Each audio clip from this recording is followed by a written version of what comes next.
बिस्मिल्लाहिर्रहमानिर्रहीम, अस्सलाम वालेकुम। डियर स्टूडेंट्स, उम्मीद है कि आप सब खैरियत से होंगे। My name is Adeel Mehboob, I am lecturer of computer science. आज की इस वीडियो में चैप्टर नंबर 2 का जो टॉपिक हम पढ़ने वाले हैं, बड़ा इंपॉर्टेंट टॉपिक है जिसका नाम है email and it's benefits. Email और उसके फ़वाइद। ईमेल के कौन से फ़वाइद हैं और ईमेल सर्विस होती क्या है। बेसिकली एक इंटरनेट की सर्विस है। ये क्या सर्विस है इंटरनेट की और इसके ज़रिए से हम क्या कुछ कर सकते हैं और इसके एडवांटेजेस क्या हैं, इसके बेनिफिट्स क्या हैं, इसके ऊपर एक डिटेल से डिस्कशन होगी। तकरीबन 6 इसके एडवांटेजेस हम पढ़ेंगे और उसके बाद इंटरनेट का इंट्रोडक्शन करेंगे कि इंटरनेट क्या होता है। इंटरनेट की हिस्ट्री के बारे में पढ़ेंगे और आपको आज के लेक्चर के बाद पता लगेगा कि इंटरनेट बना कैसे था। आप लोगों ने इंटरनेट इस्तेमाल किया है और आप रोज़ाना की बुनियाद पर करते भी हैं और ये लेक्चर आप सुन रहे हैं इंटरनेट की वजह से ही। तो इंटरनेट बना कैसे था, इसके ऊपर एक डिटेल डिस्कशन करेंगे विद डेट्स और विद ऑर्गेनाइजेशंस, और शुरू में जो नेटवर्क्स बने थे उनके नाम क्या थे, ये सारी चीज़ें हम आज के इस लेक्चर में डिस्कस करेंगे। तो चलते हैं लेक्चर की तरफ।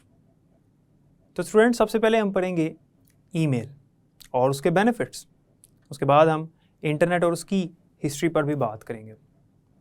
याद रखिएगा कि ईमेल इंटरनेट की एक सर्विस है, इंटरनेट की एक सहूलत है, एक फैसिलिटी है इंटरनेट के यूज़र्स के लिए कि वो एक दूसरे के साथ रब्ता कर सकें और एक दूसरे को ईमेल्स यानी मैसेजेस वगैरह, फाइल्स वगैरह भेज सकें। डियर स्टूडेंट्स, इंटरनेट क्या होता है? Basically it is a collection of million और billions of computers around the world. इस पूरी दुनिया के जो कंप्यूटर्स हैं वो आपस में कनेक्टेड हैं। तो ये जो एक अरीना है, ये जो एक वर्ल्ड है, इसे हम कहेंगे इंटरनेट वर्ल्ड, यानी ये एक इंटरनेट है। एक दुनिया जो है वो इंटरनेट की दुनिया है क्योंकि इसमें सारे कंप्यूटर एक दूसरे के साथ कनेक्टेड है। अगर आपके पास फ़ोन है, अगर आपके पास लैपटॉप है, आपके पास इंटरनेट की सर्विस है, तो इंटरनेट के अंदर आप शामिल हैं। इंटरनेट के ऊपर आगे हमने बात करनी है, लेकिन चूंकि इंटरनेट की सहूलत है ईमेल असल में इंटरनेट की फैसिलिटी है। ईमेल हम तब यूज़ कर सकेंगे जब हम इंटरनेट इस्तेमाल कर रहे होंगे, इसलिए मैंने इंटरनेट के बारे में आपको थोड़ा सा बताया। Email stands for electronic mail. Email electronic mail है और इसके ज़रिए से हम पूरी दुनिया में भी किसी को भी ईमेल्स यानी मैसेजेस, जिसमें टेक्स्ट मैसेजेस आ सकते हैं, भेज सकते हैं। इसके अलावा हम डॉक्यूमेंट्स भी भेज सकते हैं, हम ऑडियो फाइल्स, वीडियो फाइल्स भी और इसके अलावा इमेज फाइल्स भी सेंड कर सकते हैं। ईमेल सर्विस प्रोवाइड करने वाली बहुत सारी ऑर्गेनाइजेशंस हैं जो कि इंटरनेट में मौजूद हैं। बहुत सारी स्पेशलाइज्ड वेबसाइट्स हैं जिनमें नंबर 1 पे हमारे पास जीमेल आता है, जो कि गूगल की तरफ से बनाई हुई ईमेल सर्विस है, दुनिया में सबसे ज़्यादा इस्तेमाल भी होती है। इसके अलावा याहू भी है और हॉटमेल भी है। ये टॉप ईमेल सर्विसेज हैं और ये स्पेशलाइज्ड वेबसाइट्स हैं जो हमें ईमेल की सर्विस प्रोवाइड करती हैं।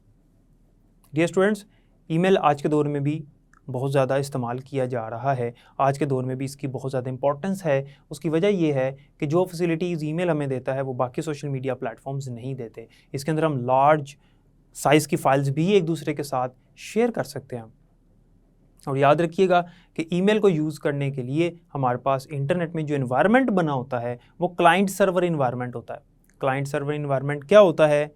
आपको याद होगा कि मैंने प्रीवियस लेक्चर में जब नेटवर्क का ओवरव्यू दिया उसमें मैंने बताया था कि नेटवर्क में अक्सर ऐसे होता है कि एक कंप्यूटर जो है वो मेन कंप्यूटर है जो कि अपनी सर्विसेज प्रोवाइड कर रहा है, जिसे हम सर्वर कहते हैं, और बाकी उसके क्लाइंट्स हैं जो उसकी सर्विसेज को अवेल कर रहे हैं। तो इस नेटवर्क को, इस एनवायरनमेंट को हम कहेंगे क्लाइंट सर्वर इन्वायरमेंट। और ईमेल इस्तेमाल करने के लिए हमें ऐसा इन्वायरमेंट चाहिए क्योंकि जब हम किसी को ईमेल भेजेंगे तो हमारा जो सर्वर है पहले उसके पास जाएगा, सर्वर फिर आगे उस मुतलका एड्रेस के ऊपर यानी ईमेल एड्रेस के ऊपर हमारा ईमेल भेज देगा। जिस तरह से हमारे फ़ोन नंबर्स होते हैं और यूनिक फ़ोन नंबर्स होते हैं यानी स्पेशल होते हैं, हमारा जो फ़ोन नंबर है वैसा किसी और का नहीं होगा, यानी डुप्लीकेट फ़ोन नंबर्स नहीं होते। सेम टू सेम इसी तरह से ईमेल एड्रेस जो हैं वो भी यूनिक होते हैं जिनसे हम ईमेल की पहचान करते हैं कि किसको ईमेल भेजना है। वो बेसिकली एड्रेस होता है रिसीवर का जिसको हम ईमेल सेंड करते हैं। अब ईमेल के फ़वाइद क्या हैं, ईमेल के बेनिफिट्स क्या हैं, उनके ऊपर बात करते हैं हम। डियर स्टूडेंट, सबसे पहले तो ईमेल जो है बड़ा फास्ट है, ये बहुत क्विक सर्विस है इंटरनेट की। ईमेल में सेंडर और रिसीवर का जो डिस्टेंस है वो मैटर ही नहीं करता। सेंडर रिसीवर से जितनी मर्जी दूर बैठा हो या रिसीवर सेंडर से जितनी मर्जी दूर हो, अगर सेंडर दुनिया के एक कोने में मौजूद है और रिसीवर दुनिया के दूसरे कोने में मौजूद है, शर्त यह है कि दोनों इंटरनेट के साथ कनेक्टेड हैं, तो within no time sender से रिसीवर की तरफ ईमेल पहुंच जाएगा। विद इन नो टाइम, यानी को टाइम ही नहीं लगेगा। इतना शॉर्ट पीरियड ऑफ टाइम होगा जो कि कंसिडर ही नहीं हम कर सकते। लाइक नैनो सेकेंड्स के अंदर भी हमारा ईमेल चले जाता है। अगर बहुत ज़्यादा टाइम लगेगा तो हो सकता है कि 1 सेकंड लगे, depending on the speed of internet. हमारे पास जो इंटरनेट की स्पीड है इस पर डिपेंड करता है। और याद रखिएगा कि अगर रिसीवर कंप्यूटर सेंडर कंप्यूटर के बिल्कुल करीब है या रिसीवर कंप्यूटर सेंडर कंप्यूटर से बहुत ज़्यादा दूर है, तो इन दोनों में इक्वल अमाउंट ऑफ टाइम लगेगा। यानी डिस्टेंस मैटर नहीं करता। ऐसा नहीं है कि रिसीवर करीब है तो उसको जल्दी मैसेज चला जाएगा और जो रिसीवर दूर है उसको लेट जाएगा। नहीं, दोनों में इक्वल टाइम लगेगा क्योंकि इसकी स्पीड बहुत ज़्यादा है। सो ये पहला एडवांटेज था ईमेल का कि इसमें डिस्टेंस मैटर नहीं करता, इसकी स्पीड बहुत ज़्यादा होती है और ईमेल अपने डेस्टिनेशन पे, यानी डेस्टिनेशन कहते हैं रिसीवर कंप्यूटर को, ईमेल अपने डेस्टिनेशन पे विद इन नो टाइम पहुंच जाता है। उसके बाद नंबर 2 पे वो कहता है कि ये एक कॉस्ट इफेक्टिव वे है एक दूसरे के साथ रब्ता करने का। कॉस्ट इफेक्टिव से मुराद है कि ईमेल सर्विस जब हम यूज़ करते हैं तो इसमें हमारे कोई पैसे नहीं लगते, हमारा कोई भी ख़र्चा नहीं आता। ईमेल सर्विस जो है वो एक फ्री ऑफ कॉस्ट सर्विस है इंटरनेट की। वही इंटरनेट का बिल जो हम पे करते हैं, ये इंटरनेट का जो ख़र्चा हमें आता है, जो इंटरनेट की कॉस्ट है, हमने वही पे करनी है। ईमेल जो है उसकी एक्स्ट्रा कोई कॉस्ट नहीं होती। मोस्टली जो वेबसाइट्स हैं जो ईमेल सर्विसेज प्रोवाइड करती हैं वो फ्री ऑफ कॉस्ट ईमेल बनाने की हमें सहूलत देती हैं कि हम अपना ईमेल अकाउंट वहाँ पर बना लें और वो ये फ्री ऑफ कॉस्ट होता है। जिस तरह से हम व्हाट्सएप बनाते हैं, जिस तरह से हम फेसबुक बनाते हैं, फेसबुक अकाउंट हमने क्रिएट किया, व्हाट्सएप का अकाउंट क्रिएट किया, हमने इंस्टाग्राम का अकाउंट क्रिएट किया, सेम इसी तरह से ईमेल का अकाउंट जब हम क्रिएट करते हैं उसके भी कोई पैसे नहीं लगते। सो ये एक फ्री ऑफ कॉस्ट सर्विस है इंटरनेट की। हाँ, ऐसा होता है कि अगर हमें कुछ एक्स्ट्रा सर्विसेज चाहिए जो कि फ्री अकाउंट्स में वो नहीं प्रोवाइड करते, तो हम उनके लिए फिर पेड अकाउंट्स जो हैं वो बाय करते हैं। यानी अगर आपने बहुत लार्ज साइज़ की फ़ाइल सेंड करनी है जो कि आपको free of cost email service में वो प्रोवाइड नहीं कर रहा उतना साइज़, तो फिर आपको पेड अकाउंट लेना पड़ेगा। लेकिन अमूमन ऐसा नहीं होता कि हम पेड अकाउंट लें। हम लोग चूँकि इंडिविजुअल्स हैं, हम सिविलियंस हैं, हमारी जो रिक्वायरमेंट्स हैं वो फ्री ऑफ कॉस्ट वाला जो अकाउंट है उसमें पूरी हो जाती हैं, पेड अकाउंट में नहीं होती। हम पेड अकाउंट्स तक जाते ही नहीं हैं, हमें ज़रूरत ही नहीं पड़ती। सो ये एक कॉस्ट इफेक्टिव मेथड है for the communication on the internet.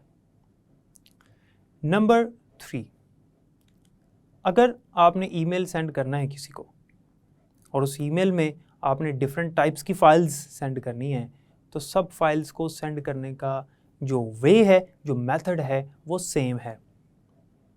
अगर एक शख्स ये सीख लेता है कि ईमेल कैसे सेंड करना है, तो वो हर तरह की फ़ाइल को सेंड कर सकेगा उसी सेम वे में। उसके लिए ऐसा नहीं है कि इमेज फाइल भेजनी है तो उसका मेथड और है, ऑडियो फाइल का मेथड और है, वीडियो फाइल का मेथड और है, टेक्स्ट मैसेज का मेथड और है। इस तरह नहीं है। यानी ये ऐसी सर्विस है इंटरनेट की, ऐसी सहूलत है कि अगर आपने किसी भी तरह की फ़ाइल भेजनी है तो तमाम फाइल्स का जो मेथड है, जो वे है, वो सेम है। आपको अलग अलग मेथड्स सीखने की, लर्न करने की ज़रूरत नहीं है। तो ये भी इसका एडवांटेज है। नेक्स्ट एडवांटेज ये है कि ईमेल जो है जब किसी को रिसीव हो, रिसीवर कंप्यूटर को, तो वो डिस्टर्ब नहीं होता। अगर रिसीवर कंप्यूटर को जब ईमेल आता है तो वो किसी काम में बिजी है। जो रिसीवर है, जो रेसिपिएंट है, जो रिसीवर है, जो डेस्टिनेशन है, अगर वो किसी काम में बिजी है, वो कोई काम कर रहा है, तो ईमेल आने से, ईमेल के अराइवल से वो कभी भी डिस्टर्ब नहीं होता। जैसे हम लोग अगर मोबाइल यूज़ कर रहे हैं तो हमें कॉल आ जाए तो हम डिस्टर्ब होते हैं, हमें वो कॉल पिक करनी पड़ती है या फिर हम वेट करते हैं। तो इस तरह से ईमेल में नहीं होता। ईमेल जब आएगा तो वो मेल बॉक्स में सेव हो जाएगा हमारे उस सर्वर कंप्यूटर के ऊपर। जैसे मैंने पहले बताया कि ईमेल जब हम यूज़ करते हैं तो क्लाइंट सर्वर इन्वायरमेंट होता है। तो जो सर्वर है, हमारे अकाउंट की डिटेल्स उसके पास होती हैं, वो हमारे अकाउंट में उसको सेव कर देता है। कल को जब हम अपना ईमेल अकाउंट ओपन करेंगे अपना ईमेल एड्रेस और पासवर्ड लगा के, तो हमारे इनबॉक्स में हमें वो मेल मिल जाएगा। यानी इससे इंटरप्शन नहीं आती रिसीवर की वर्किंग में। यानी रिसीवर कंप्यूटर वर्किंग में है तो एकदम से ईमेल आ गया तो वो इंटरप्ट नहीं होता, उसमें मदाखलत नहीं होती, वो अपना काम कर रहा होता, डिस्टर्ब नहीं होता। नेक्स्ट वो कहता है कि ईमेल जो है वो कभी भी एनोनिमस नहीं होता। एनोनिमस से मुराद है अननोन। कभी भी ऐसा नहीं होता कि किसी को ईमेल रिसीव हो और उसको पता ही ना हो कि ईमेल आया कहाँ से। हमेशा ईमेल जो है वो अपने साथ कैरी करता है address of the originator. Email always carry the address of the originator. Email अपने साथ हमेशा ओरिजिनेटर का एड्रेस लेके आता है। ओरिजिनेटर कौन है? जिसने ईमेल सेंड किया। फॉर एग्जाम्पल, अगर हम किसी को मैसेज सेंड करते हैं तो हम क्या करते हैं कि हम उसमें मैसेज टाइप करते हैं और रिसीवर का फ़ोन नंबर लिखने के बाद, रिसीवर का फ़ोन नंबर एंटर करने के बाद हम मैसेज सेंड कर देते हैं। लेकिन जब हमारा मैसेज उसको रिसीव होता है तो ऊपर हमारा फ़ोन नंबर लिखा आ रहा होता है, हालांकि हमने अटैच नहीं किया अपना फ़ोन नंबर, हमने टाइप नहीं किया। सेम इसी तरह से जब कोई शख्स किसी को ईमेल सेंड करता है तो उसके साथ उसका अपना एड्रेस लाजमी अटैच होके जाता है ताकि रिसीवर को पता चले कि किसने ईमेल भेजा है। उसकी इमेज भी होगी वहाँ पर और उसका ईमेल एड्रेस भी होगा। और जाहिर सी बात है कि ईमेल एड्रेस में यूज़र नेम भी होता है, तो यूज़र नेम से पता चल जाएगा कि ईमेल किसने सेंड किया था। तो ये भी इसका बेनिफिट है। और याद रखिएगा कि अगर रिसीवर कंप्यूटर ऑफ है तो ऐसा नहीं है कि ईमेल आया लेकिन रिसीवर कंप्यूटर ऑफ था तो उसको रिसीव ही नहीं होगा, ऐसा नहीं है। बल्कि होता ये है कि मैंने जैसे पहले आपको बताया कि ईमेल अपने मेल बॉक्स में सेव हो जाएगा और जब भी ये शख्स उसको ओपन करेगा अपने अकाउंट को, ईमेल आईडी और पासवर्ड लगा के, तो इसको वहाँ पर मेल बॉक्स में ईमेल मिलेगा। तो कंप्यूटर ऑफ होने से भी कोई अफेक्ट नहीं होगा, कोई फ़र्क नहीं पड़ेगा। ईमेल जो है इसको रिसीव होगा ही होगा, ये इसके मेल बॉक्स में सेव हो जाएगा, सर्वर कंप्यूटर पे सेव हो जाएगा और ये जब चाहे उसको ओपन करके वहाँ से रीड आउट कर सकता है। कंप्यूटर ऑफ होने से भी कोई फ़र्क नहीं पड़ता। ये ईमेल के बेनिफिट्स थे, ये ईमेल के फ़वाइद थे, जिसकी वजह से ईमेल बहुत ज़्यादा पॉपुलर है आज भी। और भी बहुत सारी सोशल मीडिया की सर्विसेज हैं जिनके ज़रिए से मैसेजेस वगैरह, फाइल्स वगैरह भेज तो सकते हैं, लेकिन जो टूल्स हमें ईमेल प्रोवाइड करता है, जो साइज़ हमें ईमेल प्रोवाइड करता है फाइल्स को सेंड करने का, वो बाकी जो प्लेटफॉर्म्स हैं वो प्रोवाइड नहीं करते। इस वजह से आज भी ईमेल के सर्विस को इस्तेमाल किया जाता है। डियर स्टूडेंट्स, ये ईमेल वाला जो क्वेश्चन है ये एक लेंथी क्वेश्चन है, डिटेल क्वेश्चन है, लोगों के लिए आ सकता है। इसके बाद जो हमारा अगला टॉपिक है वो है इंटरनेट। जैसे कि मैंने आपको बताया कि हमने ईमेल के अलावा इंटरनेट और उसकी जो बर्थ ऑफ इंटरनेट है यानी उसकी जो हिस्ट्री ये कह सकते हैं वो भी हमने डिस्कस करनी है। तो सबसे पहले हम देखते हैं कि इंटरनेट क्या होता है। स्टूडेंट्स, इंटरनेट के फुल फॉर्म आप नोट डाउन कर लें। इंटरनेट की फुल फॉर्म होती है इंटरकनेक्टेड नेटवर्क्स।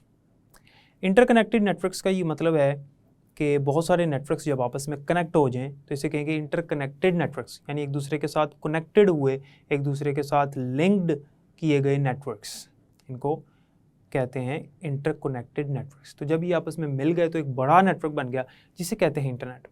आपको याद होगा मैंने आपको लास्ट लेक्चर में बताया था कि नेटवर्क की डिफरेंट टाइप्स हैं। जो सबसे छोटा नेटवर्क होता है उसे लैन कहते हैं, उससे बड़ा मैन और सबसे बड़ा वैन होता है। और वैन की एग्जांपल में मैंने आपको बताया था कि internet is the best example of वैन। याद रखिएगा कि छोटा नेटवर्क जो होता है वो लैन है, और जब बहुत सारे छोटे नेटवर्क्स मिल जाते हैं तो वो बढ़ जाता है, फिर वो मैन बनता है। फिर इसी तरह से मज़ीद नेटवर्क्स इसके अंदर कनेक्ट होते हैं, होते चले जाते हैं, तो नेटवर्क इतना फैल जाता है कि वर्ल्ड वाइड लेवल पर फैल जाता है। तो फिर उसको हम इंटरनेट का नाम देते हैं, यानी इंटरकनेक्टेड नेटवर्क्स। तो इसलिए इसको इंटरनेट कहते हैं क्योंकि इसके अंदर बहुत सारे नेटवर्क्स हैं जो आपस में कनेक्टेड हैं। छोटे नेटवर्क्स भी हैं, बड़े नेटवर्क्स भी हैं, बहुत सारे कंप्यूटर्स हैं जिसके साथ कनेक्टेड हैं। तो फिर इंटरनेट इस तरह से बनता है। So basically internet is a wonderful arena.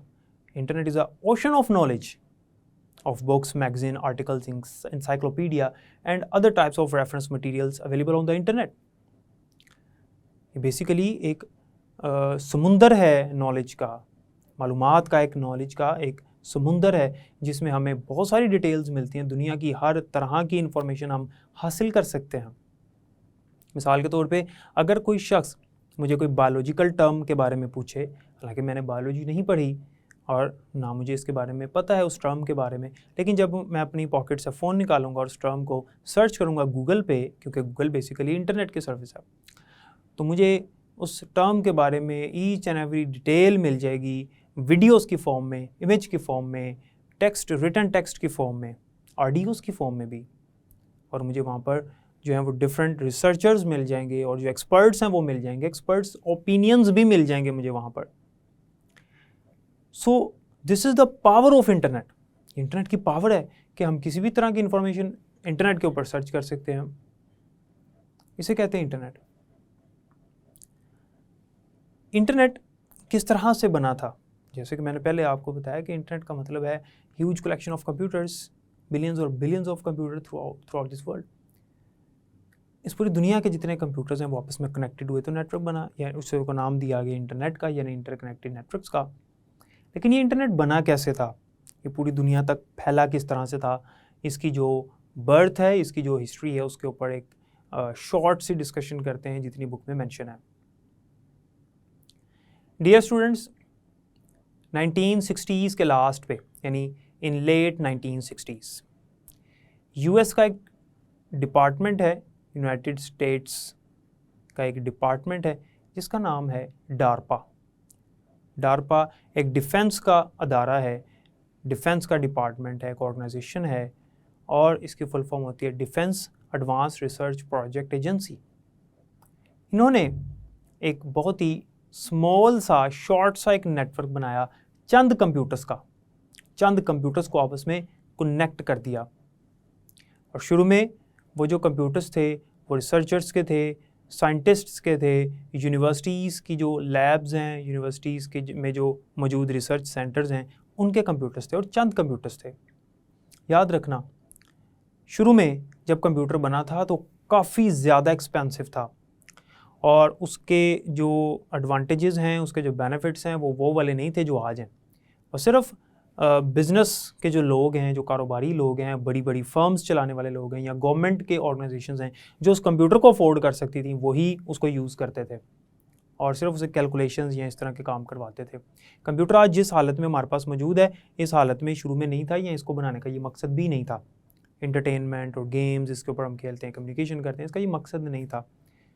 खैर, ये हमारा टॉपिक नहीं है, लेकिन बताने का मकसद सिर्फ इतना है कि शुरू में जब कंप्यूटर्स बने थे तो वो बहुत ज़्यादा एक्सपेंसिव होते थे, तो सिर्फ वही अदारे इसको अफोर्ड कर सकते थे जो गवर्नमेंट के अदारे हैं या जो प्राइवेट फर्म्स हैं और बहुत हाई लेवल के काम कर रही हैं, लाइक रिसर्च सेंटर्स हो गए, और इस तरह से जो यूनिवर्सिटीज़ हैं बड़े लेवल पर, उनके पास कंप्यूटर्स होते थे। तो चंद कंप्यूटर्स को कनेक्ट किया गया और उस नेटवर्क का नाम रखा गया, जो पहला नेटवर्क बना था, याद रखिएगा, उसका नाम रखा गया था आरपा नेट। आरपा का वर्ड डार्पा से उन्होंने निकाला है, यानी डी को एक्सक्लूड कर दिया और ARPA net. ARPA stands for advanced research project agency है, net stands for network, advanced research project agency network. ARPA net चंद कंप्यूटर्स का नेटवर्क था। इसमें जो रिसर्च ऑर्गेनाइजेशंस हैं, रिसर्च सेंटर्स हैं और यूनिवर्सिटीज़ में जो कंप्यूटर साइंटिस्ट हैं, उनको आपस में राब्ते में लाया गया ताकि वो एक दूसरे के साथ मुशावरत कर सकें। इससे मज़ीद जो वो एक्सपेरिमेंट्स कर रहे हैं, इन्वेंशंस कर रहे हैं, उनमें उनको मदद मिलेगी और वो एक दूसरे के साथ मशवरा करने के बाद ज़्यादा बेहतरीन अंदाज में काम कर सकेंगे। उसके बाद टाइम गुजरा और 1970s और 1980s में आरपानेट मज़ीद फैला और इसमें मिलिट्री भी शामिल हो गई। इसके अंदर मज़ीद मिलिट्री के कंप्यूटर्स भी ऐड हो गए, नेटवर्क मज़ीद फैल गया। मज़ीद रिसर्च सेंटर्स और मज़ीद यूनिवर्सिटीज़ और जो कंपनीज़ थीं बड़ी बड़ी, उन्होंने भी अपने कंप्यूटर्स को इस नेटवर्क में शामिल करना शुरू कर दिया। नेटवर्क थोड़ा सा बढ़ गया। फिर 1989 में प्रीवियस नेटवर्क ख़त्म कर दिया, यानी आरपानेट का नाम उन्होंने ख़त्म कर दिया क्योंकि नेटवर्क बढ़ चुका था, तो इसका नाम रख दिया national science foundations network, NSF net. NSF basically national science foundation एक अदारा है जो कि इंटरनेट को उस टाइम पे फंड करता था, और आज इंटरनेट इतना कमर्शलाइज्ड हो चुका है, उसके बावजूद NSF इसको फंड करती है, इंटरनेट को। तो 1989 में NSF नेट जो है वो वजूद में आ गया, जो कि बड़ा नेटवर्क बन चुका था। फिर उसके बाद 1-2 साल तक जो कंप्यूटर्स हैं वो आम सिविलियंस यानी हम लोगों की रेंज में आ गए। कंप्यूटर्स की कीमत कम हो गई, स्पीड फास्ट हो गई, साइज़ भी कम हो गया, हम लोगों की रेंज में आ गए। तो शुरू में जो कुछ अमीर लोग थे उन्होंने उसको ख़रीदना शुरू किया और वक्तन फ़वक्तन करते करते करते कंप्यूटर जो है वो आम सादे लोगों ने भी ख़रीदना शुरू कर दिया और आज जो है वो हर किसी के पास मोबाइल फ़ोन यानी कंप्यूटर अवेलेबल है। तो जो कंप्यूटर था लोगों ने ख़रीदना शुरू कर दिए और उसके बाद उन्होंने भी अपने कंप्यूटर को नेटवर्क में ऐड करना शुरू कर दिया। 1990s के बाद से इंटरनेट जो है वो बहुत तेज़ी से बढ़ा, यानी नेटवर्क बहुत तेज़ी से बढ़ा, जिसका नाम इंटरनेट दे दिया गया। 1990s के बाद से नेटवर्क इतना तेज़ी से फैला, इतने कंप्यूटर्स इसके अंदर ऐड हो गए कि इसका नाम ख़त्म करके NSF नेट से नाम रख दिया गया इंटरनेट। इंटरनेट के अंदर चूँकि बहुत सारे छोटे छोटे नेटवर्क्स थे और ये फैलता गया थोड़ा थोड़ा करके वक्तन फ़वक्तन with the period of time, with the passage of time. तो उसके बाद से लेके अब तक इंटरनेट बढ़ता चला जा रहा है। इंटरनेट सोसाइटी या मॉनिटरिंग ऑर्गेनाइजेशन जो है, इनके मुताबिक आज इंटरनेट में तकरीबन 2 मिलियन नेटवर्क्स मौजूद हैं, 2 मिलियन नेटवर्क्स मौजूद हैं और तकरीबन 100 मिलियन कंप्यूटर्स मौजूद हैं नेटवर्क के अंदर। और ये बात बुक में मेंशन है और ये बुक चूँकि ओल्ड है तो इसके अंदर काफ़ी देर पहले की ये बात लिखी हुई है, लेकिन अब इसमें तादाद मज़ीद नेटवर्क्स की भी और कंप्यूटर्स की भी बहुत ज़्यादा बढ़ चुकी है। डियर स्टूडेंट्स, जैसा कि आपने देखा कि ईमेल क्या होता है, उसके बेनिफिट्स क्या हैं और आपको अंदाज़ा हो गया कि इंटरनेट की जो सर्विस है ईमेल, इसके कितने ज़्यादा बेनिफिट्स हैं। और फिर आपने देखा कि इंटरनेट क्या होता है और इंटरनेट भी आपने देखा कि ये एक वंडरफुल और अमेजिंग अरीना है और ये एक ओशन है नॉलेज का, और इसमें हमने फिर इसकी बर्थ पढ़ी, इंटरनेट किस तरह से बना था, यानी इसकी हिस्ट्री हमने देखी। और आज के लेक्चर के बाद आपको पता चल गया कि इंटरनेट को किस तरह से बनाया गया था, यानी एकदम से इंटरनेट नहीं बना, यानी पूरी दुनिया के कंप्यूटर्स आपस में एकदम से कनेक्ट नहीं हुए, बल्कि थोड़ा थोड़ा करके ग्रेजुअली इंटरनेट जो है वो ग्रो हुआ। उम्मीद है कि आपको इस लेक्चर की समझ आ गई होगी। आप इसको बुक से ज़रूर रीड कीजिएगा, आपको मज़ीद इसकी समझ आ जाएगी। नेक्स्ट लेक्चर में इंशाल्लाह मुलाकात होगी, तब तक के लिए अपना ख्याल रखिएगा, मुझे भी इजाज़त दें। अल्लाह हाफ़िज़।